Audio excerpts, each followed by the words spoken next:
మంచి విషయాలు చెప్తా, బాగా వినండి, పోగొట్టుకోవాకండి, మళ్ళీ ఎప్పుడు వచ్చేది అవకాశం దొరకదు తెలియదు. దేవుడు నిన్ను నన్ను ప్రేమించి నిర్మించాడు.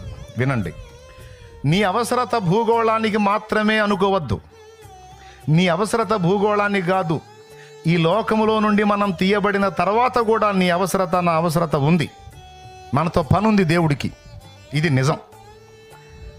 ఏంది ఏడే జల్లట్లా, నేను చాలేమన్నా ఏడే జల్లట్లా, ఇంట్లో అసలు ఎవరు లెక్క చేయట్లా, మంచి మంచి వాళ్ళు చేస్తున్నారు, నువ్వు చావచ్చుగా అంటున్నారు.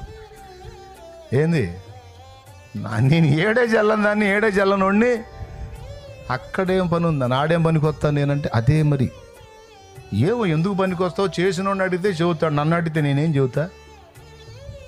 ఏమంటావు? నువ్వు కూర్చోవాలా, ఏమయ్యా అసలు ఇంత చల్లనోడిని నన్ను ఎందుకు చేసావు దేవా నువ్వు అడుగు, చెబుతాడు ఆయన. ఇక్కడ ఉంది నీతో పని, అక్కడ కూడా ఉంది.